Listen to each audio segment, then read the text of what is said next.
welcome to a new edition of Harry's Garage. It seems to be quite a while since I last did one, but it's been a very exciting summer with lots of new additions, including the Porsche you see behind me. Now, at first glance, it looks like a 993 GT2, and it's sort of almost is decent. It started life as a 993 regular turbo, so a four-wheel drive one, and I spotted it back in about April time, and I was really quite taken. I loved the red paint. I've always loved the GT2 look. And at the time, I had that other Porsche turbo, the 930 one that you might have seen a video of. I did a few months ago. Strange car, the 930, because that was about the most perfect one example I'd ever found. And yet to drive, I never quite fell in love with it. It was slightly awkward and I was sort of frustrated by it. I just couldn't get on top of it, and when I did, I didn't really enjoy it. It didn't quite have the performance I sort of wanted it to have, and I was sort of thinking about tuning it. I thought, this is mad, this is the most perfect example. So I had another look at this car, rang up Hexagons, and this crazy Porsche world we're in, because this is a modified car, it actually meant I could trade in my 930, put some cash in my back pocket, and come away with this weapon of a 911 because it's modified. Therefore today's market doesn't really like it. But what a machine it turned out to be. I'm going to give you a tour around. Let's have a look. Homologation Special came out in '95 with 430 horsepower, and it was radically different to a regular 993 turbo. Highly limited production. There's around 57 road-going examples of them, only 7 in right-hand drive. It was the sort of pinnacle of the 993 range. First of all, four-wheel drive was ditched. It was two-wheel drive. They then fitted these bolt-on extensions to the body to widen. They had a much wider track at the rear and the front.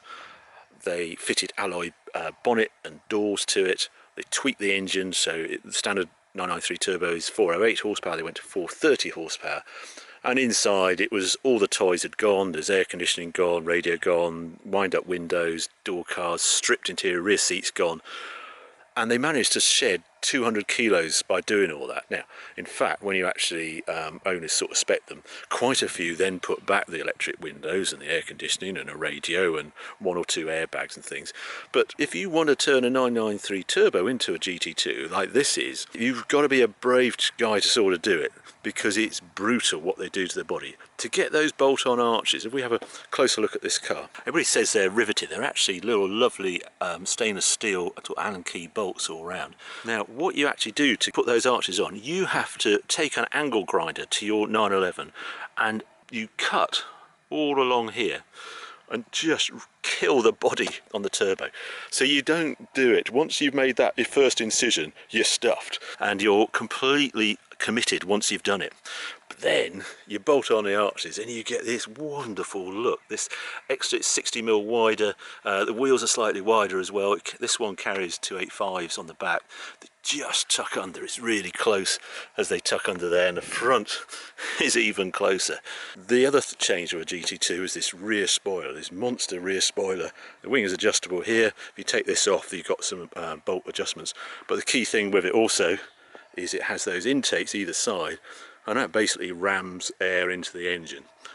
So it's a very functional spoiler. And then slightly bizarrely, although it's always known as a GT2, the badge was always GT, like that, rather than GT2. Very odd. Okay, we have a quick look inside of my car where it's got the GT2 door cards here, so just plain, no pockets here. With the sort of money saved by selling the 930 and buying this, so I'm using the sort of surplus to further GT2 it. So I've put these seats in. I had these, commissioned these from a company in Germany who make them to order. I think they're glorious. They were always colour backed in the GT2.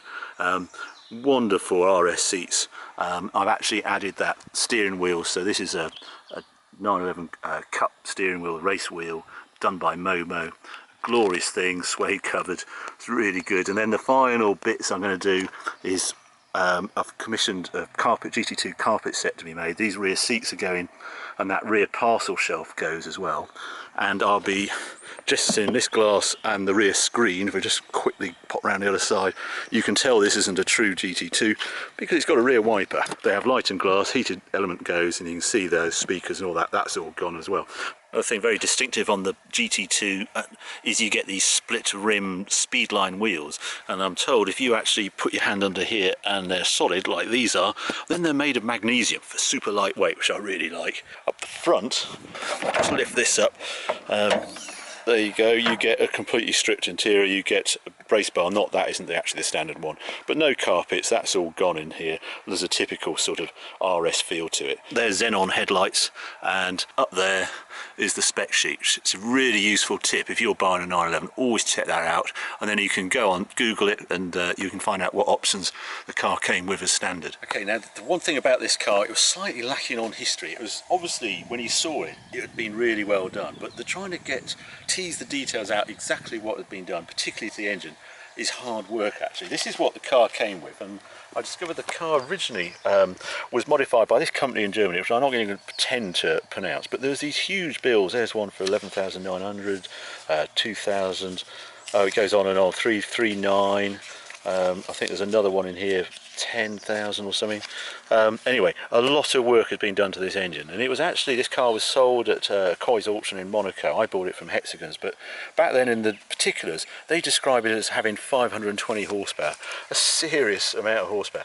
I had it inspected Autofarm. We then produced this 6-paged document on it, and the one thing they couldn't get over was its performance. It's a serious bit of kit, this, but we don't actually know what's been done to the car. So I'm going to do a bit more fishing, and I'm going to do another video soon when I'm going to take it up to Bruntingthorpe or something, and just show the sort of performance this car's got. But even so, I think it's well worth just taking it out on the road, so let's go and do that.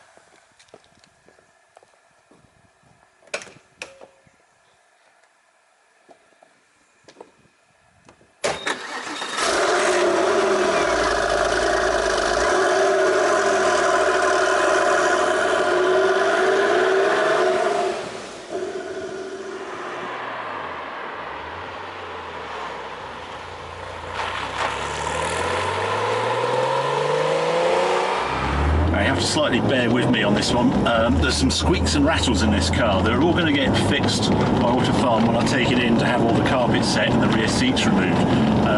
Hopefully they won't interfere with this video too much.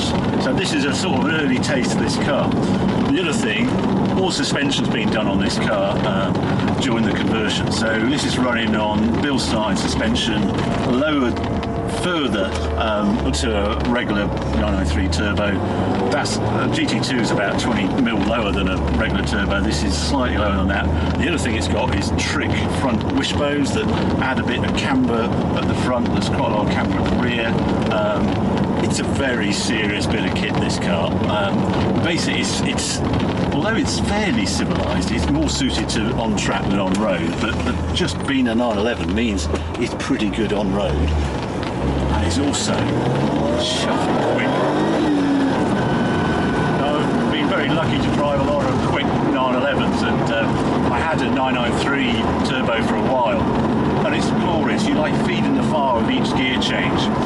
But the funny thing is about the 993 turbo is it's sort of phased. Maximum power's at 5,750. It was the same story with the GT2. The GT2 swapped the turbos for K24 turbos. That was an homologation special. They weren't really tested in road-going form at 430. It had a slightly extra boost. This runs, bear with me, K16 turbos, a hybrid version, so different internals, sort of like you used to do head tuning. All the turbos have all been reworked. It must be running a cam or something, because this thing lights up at 4,000 RPM and then goes on to reheat at 6,000. Just when a normal turbo fades, this one really gets going, and it just clatters into the rev limiter at about 7.2. But 6 to 7.2, unreal. It just flies, and it takes a lot of work to get high horsepower out of a 993 turbo. They don't give power very easily, but this one does. And I'm going to show you just a roll test. So I'm going to go down to 2,000 RPM. There we are, 2,000 RPM in third, and away we go. And we got good acceleration instantly, and 4,000 we're off. And 6, and into the limiter. Unbelievable. I don't know what sort of speed this thing does. That's why I'm going to take you to Bruntingthorpe. I mean, a regular GT2's 8.5-ish to 100, so it's serious performance.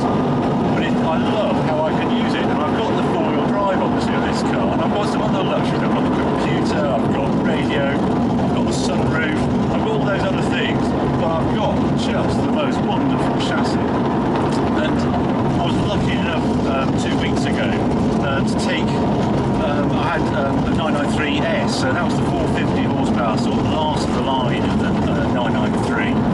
Well, I can remember it back in its day as a road car. That was a very serious, it lifted the performance well beyond a regular turbo. It was astonished what it could do. Drove it next to this, and it feels a bit ordinary. I hope the owner isn't watching this, but compared to this, it was just the steer is that much more dynamic on this car. It's got this way more performance on offer than that 450 horsepower 993. So I'm very